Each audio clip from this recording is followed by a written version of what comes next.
Ladies and gentlemen, welcome to the channel. Welcome to our new channel here at Prater Magic. Today I'm going to be your host for Deck Tech Tuesday, and this is going to be our second Deck Tech Tuesday of the series.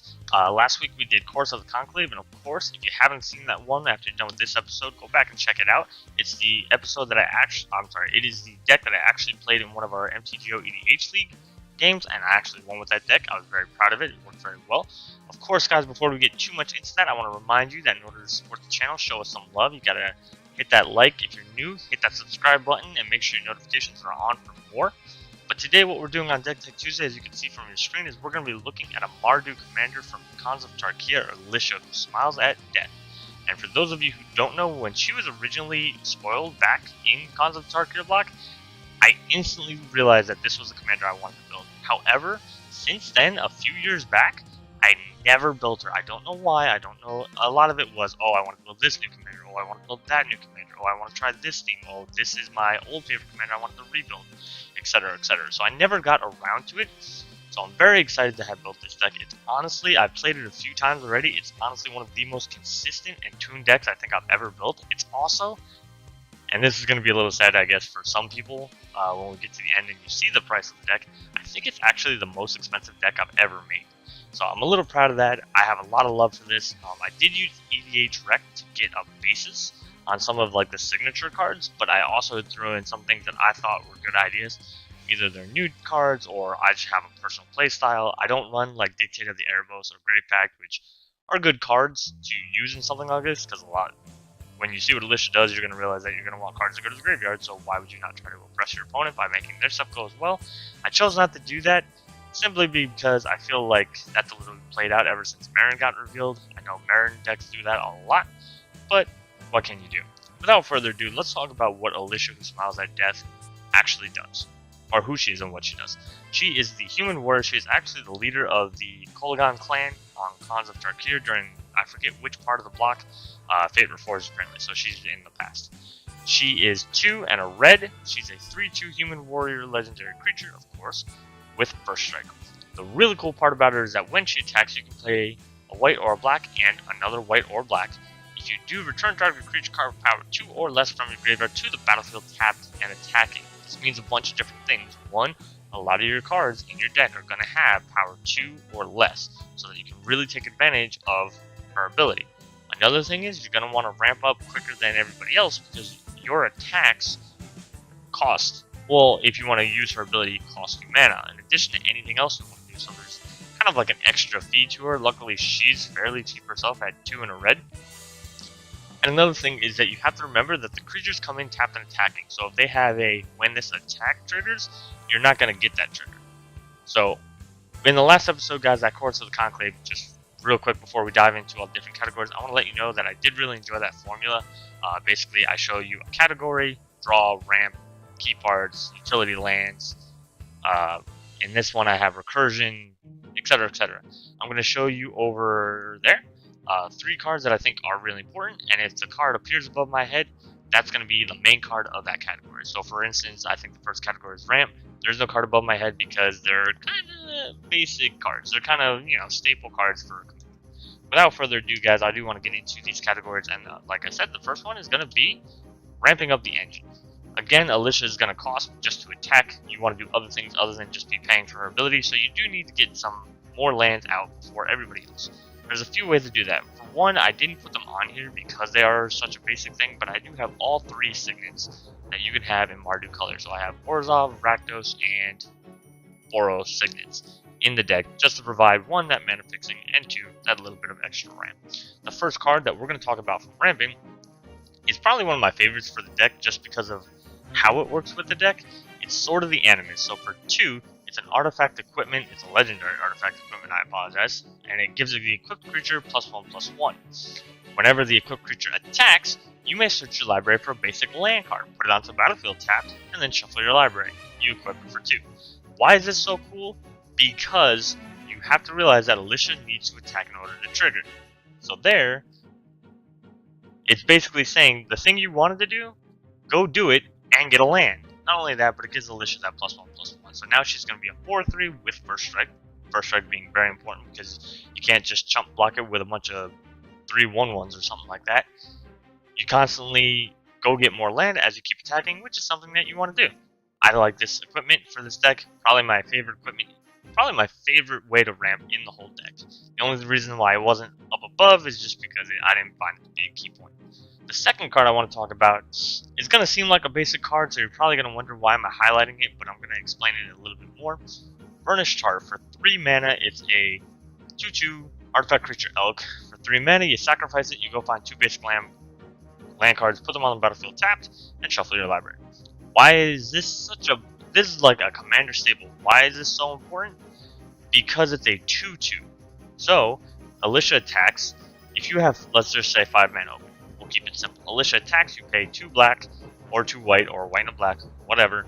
Bring this back. It's tapped and attacking. They go to block it with a 3/3. It's gonna die. You're not gonna get any worse, except for the fact that maybe they use a 3/3 to block the Burnished Heart instead of Alesha, because she's a 3/2 with first strike. In response, you tap your remaining 3 lands, sacrifice Burnished Heart, you don't lose a creature for no point, and you go get 2 lands. You can basically keep recurring this until all the basics are out of your deck. That, to me, is a fantastic way to ramp up really fast and just be ahead of the curve for the rest, pretty much the rest of the game. I did that a couple times in a couple games. I didn't really have anything in my graveyard yet at that point, so I just kept, boom. Not only do you get to ramp up and play more things, you're also filtering out your deck, so there's less chance that you're going to be drawing at least basic lands. If you're not basics, Burnished Heart can't get them, but what can you do?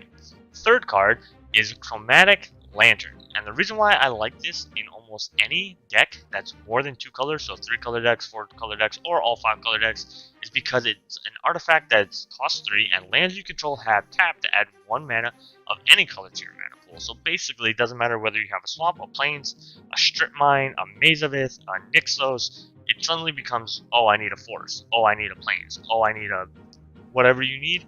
That's what it's going to tap for. And of course, it's a mana rock in and of itself. It taps for 1 mana of any color. But of course, once you start ramping up, you need to be able to not only play a lot of things, but keep your hand full. Because if your hand's not full, you're eventually going to run out of cards. And then what are you going to do? You're going to sit there, and if it's not on your battlefield, and it's not something, the one thing you're pulling out of your graveyard with Alesha, that's all you're going to do. So what do you want to do? You want to draw all the power. Category 2 is going to be about draw power, with the first card being Mentor of the Meek. Why is this card so important? Well, for 2 and a white mana, it's a 2/2 in it of itself, which means Alesha can bring it back. It's a human soldier. Whenever another creature with power 2 or less enters the battlefield under your control, you may pay 1 generic mana. If you do, draw a card. Pretty much most of your deck's going to be running 2/2s, 1/1s, 1/2s, 2/4s. It doesn't matter. It's going to be running 2 or less power creatures. So now, for 3 mana, you can recur something and draw a card.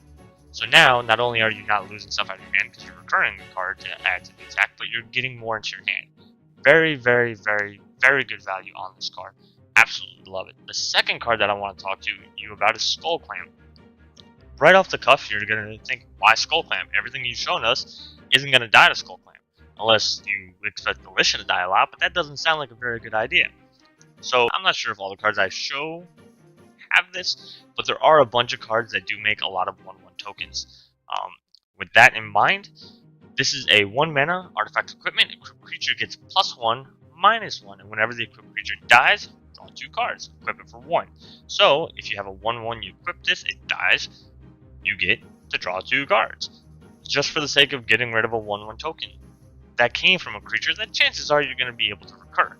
Great value again, it's 1 mana, get rid of a token, a chump blocker, that part. Chances are you're not going to worry about that too much, but you get those 2 cards out of it. The third card I want to talk to you about is Disciple of Bolas. Disciple of Bolas, for key point is, again, it's a 2/1, so when it comes into the battlefield, Mentor of the Meek can draw you a card, and Alesha can recur. It costs 3 and a black, it's a human wizard, and when it enters the battlefield, you sacrifice another creature, which means a creature gets to go to the graveyard, which means that this creature can come back if it's got power 2 or less, because Alesha's going to be able to bring it back. After you sacrifice that creature, you gain X life and draw X cards, where X is that creature's power. There are not too many creatures in the deck, power more than 2, 3 or greater, so a lot of times you're only going to be drawing and gaining 2 life, but the fact that you can constantly like cycle through these cards makes it super good. You're going to be drawing a lot of cards. You're going to be gaining incremental little bits of life, just enough to where you're almost seemingly not a threat with how much life you're gaining, but then all of a sudden they realize, oh crap, Alesha's, pilot has 80 life. How did we let it get to this point? Oh, because you've been letting me disciple bulls and get through all my, token generators, so now I've got this army of 1/1s, and I've got a bunch of cards in hand, and I've got a bunch of life. So the main card I want to talk to you about for drawing power is Phyrexian Arena. While creatures that draw cards are good, I always love to have a non-creature source that does this, and Phyrexian Arena does it very well. It's an enchantment for 1 and 2 black. At the beginning of your upkeep, you draw a card, and you lose life. Black is very notorious for paying life in order to do something. This is no different. You lose 1 life to draw 1 extra card.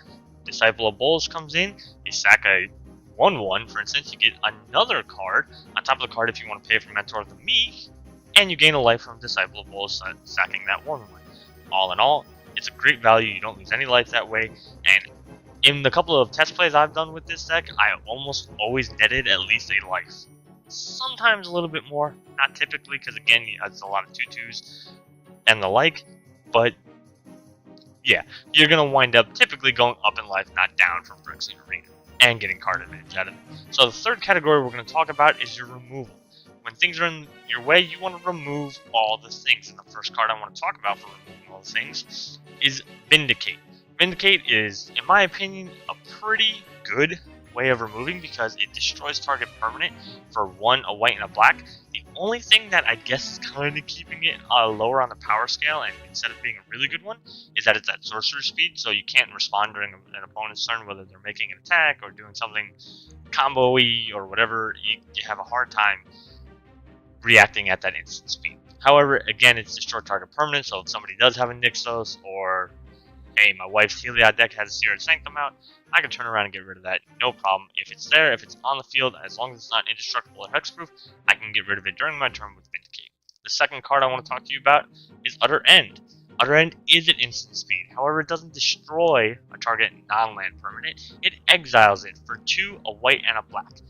That basically means that combo enchantment piece that you have, gone from the game. You can't recur it, you can't do anything about it unless you find a way to bounce it or counter my spell, which isn't impossible, but there is actually a Grand Arbiter in the deck, so maybe it is impossible. I don't know, it depends on when you do it. The third card I want to talk about, of course, Chaos Warp. Chaos Warp is a fun card in Commander for red players. Probably the best red removal. Yeah, I would say it was the best red removal. Again, instant speed, costs 2 and a red. The owner of target permanent shuffles it into his or her library, then reveals the top card of his or her library. If it's a permanent card, he or she puts it on the battlefield. For those of you who don't know, if it is not a permanent, you put it back on top of the library. I can't tell you how many times I've been playing the game and everybody's like, so what happens if it's, an instant or a sorcery? You don't do anything with it. The card doesn't tell you what to do. You've revealed the top, you only put it if it's a permanent. If it's not a permanent, you don't do that. So it's going to stay there. It's going to, see, this is me putting it on the library. Put it back on the, whatever. The key part of removal, however, in my opinion, the best removal in this spell, or in this deck, Anguished Unmaking. Instant speed, exile target non-land permanent, you lose 3 life for a 1 white and black. What makes this better than Utter End? The fact that it's 1 less. I can't tell you how much that 1 less mana can really make a difference. You could probably argue that Utter End, you're not losing 3 life, but again, I told you that if you're using the engine properly, getting the right cards out, you're probably going to be getting life anyway, so lose 3 life, you're not even going to notice it. I promise you, you probably will not even pay attention to the fact that that life went. So that's it for removal, guys. Category 4 is going to be recurring.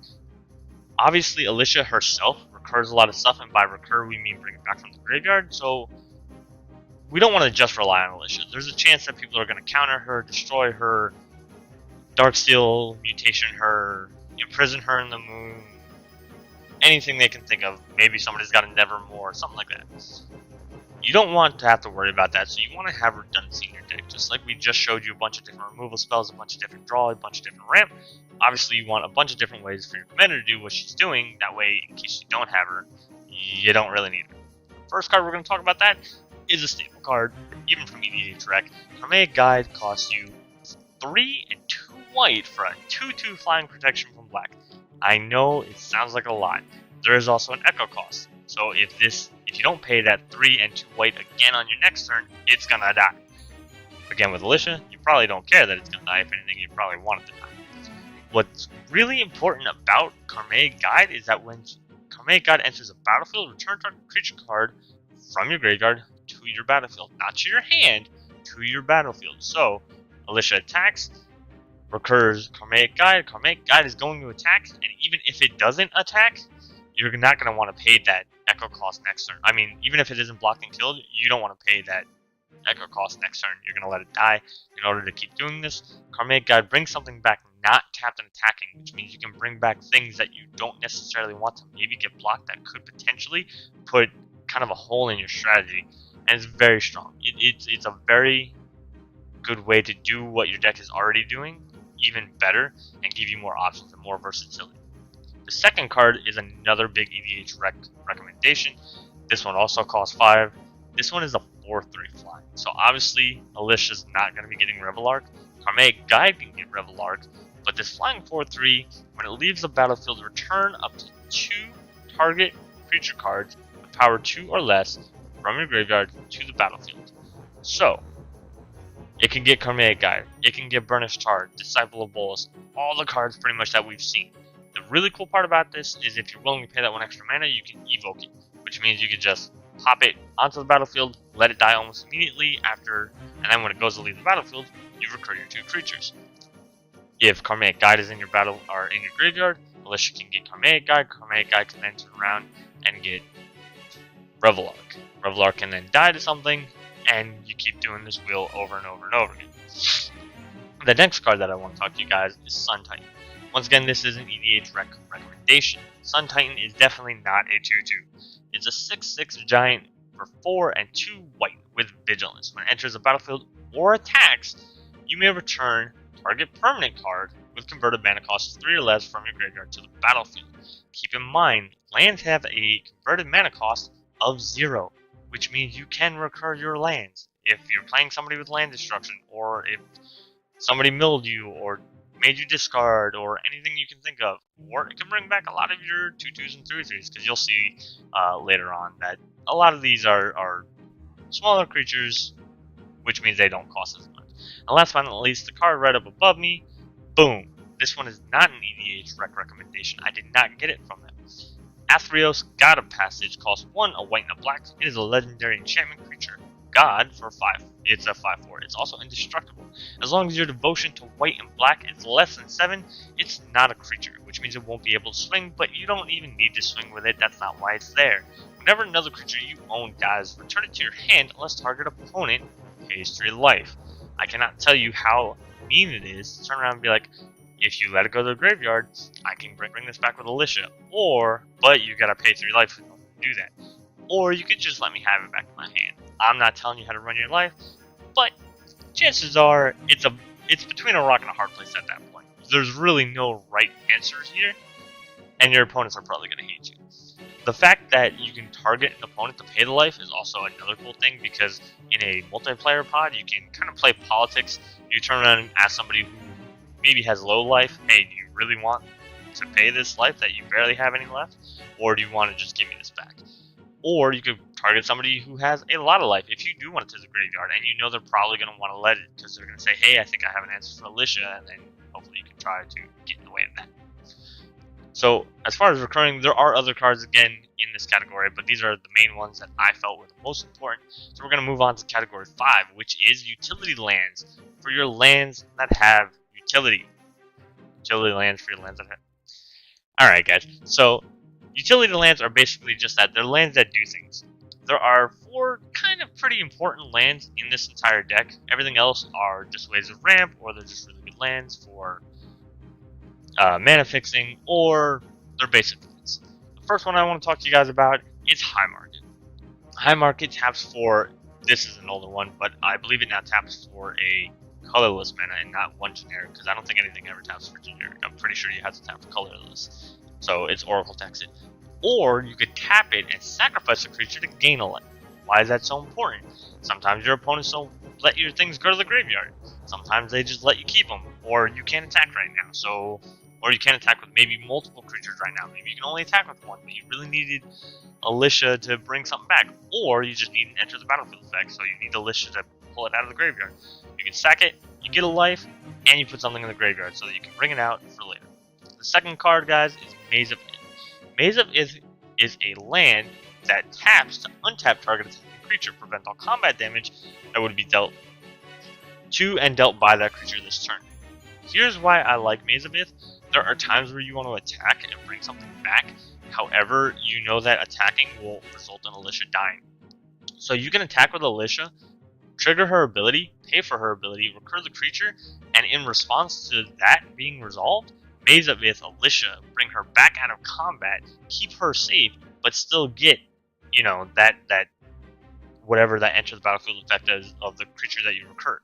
Or just to bring that important creature back. Maybe you bring back, or let's say you do bring something in, like let's say Grand Arbiter. Grand Arbiter prevents your opponents from casting spells on your turn. You don't want it to go in tapped and attacking because you don't want your player or your opponents to just kill that and take that control, take that little bit of safety during your turn away from you. So you Maze of Ith the Grand Arbiter. After they've declared blockers, now all of a sudden Grand Arbiter's safe, and you have that control mechanism, that safety net back up. The third card that I want to talk to you guys about, Rogue's Passage. Rogue's Passage is again a land, taps for one colorless mana, or for 4 and tap it, target creature is unblockable this turn. Why is that really good? Because you can make Alesha unblockable. You can make, again, Grand Arbiter unblockable after it's entered the battlefield, before they've declared blockers, so that you can't kill it. The damage probably won't really matter unless it's Alesha and you're trying to hit for that extra bit of commander damage, but still, keeping a creature safe. That's what you're trying to do with these two lands here, is trying to keep a creature safe. The last land, the land that I think is the coolest, this was not an EDH. Oh, Maze of Ith I don't think was an EDH rec. Rogue's Passage was. High Market, I think, was off EDH rec, but this one was not, and I actually love this land in this deck. Westfall Abbey. Westfall Abbey taps for 1 colorless, or you could pay 5, tap it, pay 1 life, to put a 1/1 white and black human cleric creature token onto the battlefield. It doesn't really seem that great, right? You're paying a life, it takes 5 mana, and all you're getting is this token. You're probably never really going to need to use that. Don't worry about that part nearly as much as tap 5, tap it, sacrifice 5 creatures to transform Westfall Abbey into the card that you see underneath, which is, I forget how to say his name. It's like Owenwell or something? Profane Prince? You guys can look at it. Westfall Abbey. It's the transformed version of Westfall Abbey. I'm sorry, I probably should have had that on the screen a little bit better. I'll work on that for next time. But what it transforms into is a beast. It's a 9/7 flying, lifelink, indestructible haste demon. This guy is just going to hit people in the face. And the other part that people don't always consider is that you are sacking 5 creatures. They could be 5 1/1s, whether you make them through Westfall Abbey or with the token generators in the deck, or there are creatures that you want to recur, like Karmaic Guide, Revelark, Disciple of Bolus, Burnished Heart, what have you. So you can sack those creatures, attack with Alesha, bring, Karmaic Guide into Revelark, sack Revelark to, High Market to bring back 2 other creatures like Disciple, and you know what I mean? Like, the possibilities are really kind of endless in the deck the more and more you get established. So your opponents are going to start seeing how tuned and how really smooth this wheel is going to start going. So that's it for utility lands. Again, most of the other lands are not very utility. They're just mana fixers or mana ramp, or basic lands themselves that you can give them Burnished Heart or Sword of the Animus. For category 6, key pieces to the whole thing. So obviously, for as smooth as it seems like that wheel is going, there are some really important cards that you want to be aware of. I want to tell you about at least 4 of them, of course, and with the first card is being Goblin Bombardment. Goblin Bombardment is probably one of my pet cards ever since I ran a Krenko Goblin deck. For 1 and a red, it's an enchantment where you sacrifice a creature, that's your payment, and Goblin Bombardment deals 1 damage to target creature or player. This has 2 folds. 1, if you have a bunch of 1/1s, whether they're 1/1 tokens or your 2/2 creatures, you can now use them as fodder to ping down your enemy's field if they have a bunch of 1/1 chump blockers that you don't want to get in Alesha's way, or you just are worried about what they're doing over there with maybe so many 1/1 tokens. You're up against a green-white token deck, and you know they're running Overrun or like a Zuri, and it's a bunch of elf tokens. I don't know. Anything can happen. You don't want them around. So you turn around, you chew up your 1/1s for their 1/1s, and ping them down. The other important thing about that is remember that you're sacking a creature. You put Disciple of Bolus in there, you put anything in there, anything. Then you can turn around and attack with Alesha, bring that creature back, maybe pay 1 for Mentor of the Meek, and again, the wheel keeps turning. You keep getting value out of putting your own creatures into the graveyard. Second card, of course, guys, is going to be Purphoros, God of the Forge. For 3 and a red, it is another god creature, indestructible. Because it's one of the mono-colored gods, your devotion only has to be equal to 5 red this time. Again, you're not really worried about attacking. However, his third ability, I guess you could call it indestructible, then devotion is, I guess, an ability, and then the third ability is the most important one. Whenever another creature enters the battlefield under your control, Purphoros deals 2 damage to each opponent. I've already told you guys you're going to be making a lot of tokens, and plus you're recurring a lot of creatures. So every time you bring that creature back, 2 damage to everybody. Every time you bring that creature back, 2 damage for everybody. His final ability is to red and other creatures you control get +1/+0 until end of turn. It's not terrible, but chances are you're really not going to be using that part nearly as much as everything else. The third card, guys, is going to be Whispersilk Cloak. This one is super, super important. It costs 3, it's an artifact equipment, equips for 2. Equipped creature is unblockable and has Shroud. Why is this so important? You want unblockable on Alesha. You could get people out via commander damage with Alesha, or while you're using your engine to basically just fuel your way and try to keep your opponent down, whether you're making tokens and stacking them in the Goblin Bombardment, or you're drawing cards so that you always have those removal spells. Whatever the case may be, you want Alesha to keep going. One of the best ways to keep her on the battlefield is to protect her with Shroud, and to keep her unblockable so that they can't just chump block or block her with their 6/6 or anything like that, where her 3 damage first strike isn't going to matter. And of course, guys, the card right above me is going to pop up. Think, Recruiter of the Guard. This 1/1 costs 2 and a white. It's a human soldier, and when it enters the battlefield, you may search your library for a creature card with toughness 2 or less, reveal it, and put it into your hand, and then shuffle your library. Why do I think this is so super duper broken? Because that's what you want to do. You want to find your key pieces. It's basically a tutor in white for the things that Alesha wants to go find to put on the battlefield or into your graveyard. And you can keep recurring it with Alesha. That's insane. You could sack this thing to Goblin Bombardment every turn to get rid of a 1/1, or just ping your opponent for 1 damage, recur with Alesha, and keep tutoring, keep finding your answers. Anything the situation calls for, you can keep finding it. So Recruiter of the Guard, definitely the best card, probably for Alesha in the deck, because it just facilitates everything else. Guys, with that being said, Category 6 is at an end. The deck tech, for the most part, is at an end, guys.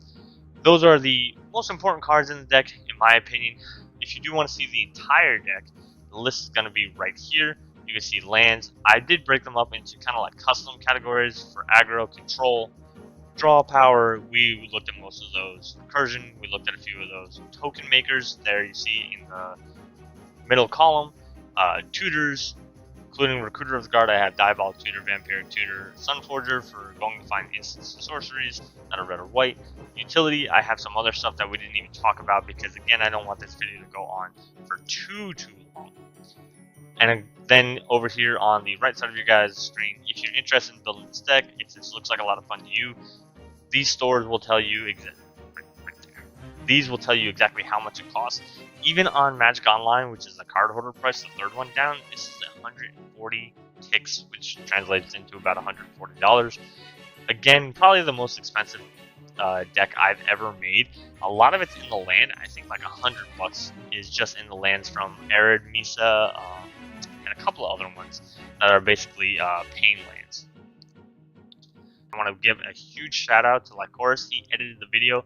I just basically hit buttons and make the cards pop up. Lycoris is everything else, including adding music in, the opening and the closing scenes. Lycoris is John from the EDH League. You can follow him at I Don't Support You on Twitter. You can follow me on Twitter at DM_across.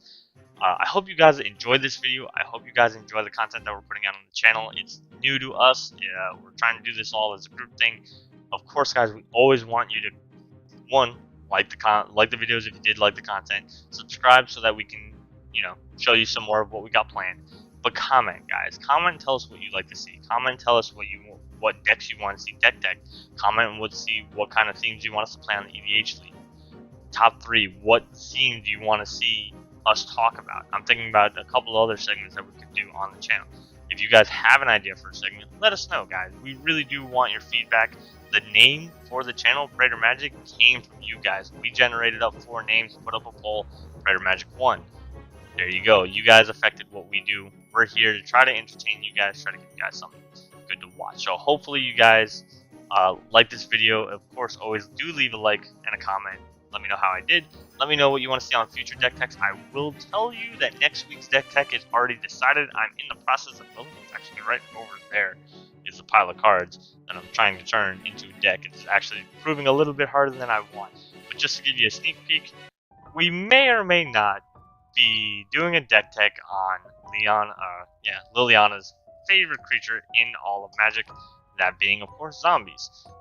Somebody on Twitter, the folks over at the Commander, actually did guess the general for this deck. I'm not going to go too much into it. If you follow me on Twitter, you probably already know what I'm talking about, if you're paying attention. Guys, though, that was Alesha, who smiles at death. Again, very finely tuned wield, just keeps putting stuff in the graveyard, pulling back out, putting stuff in the graveyard, pulling back out. If you like graveyard shenanigans, if you like sacrifice decks, if you like little, 2/2 weenie decks, I mean, Alesha's the deck for you. I hope you guys enjoy the deck. I hope you guys try it out at least once, whether you're using my build or your own build. Of course, if you guys find something that's even better, leave a comment, tell me what it is. I can always eventually go down the line and see if somebody had a better idea and talk about it. Maybe incorporate it, maybe try it out, and I'll turn around and agree or disagree with you and give you my points on why. So again, leave a like and a comment. Hopefully you'll subscribe for more. If you are subscribed, make sure you ring the bell on the way out so that you get notifications. Follow me on Twitter at DM_cross. Until next time, guys, until next Tuesday, that's all I got for y'all. Peace. Love y'all.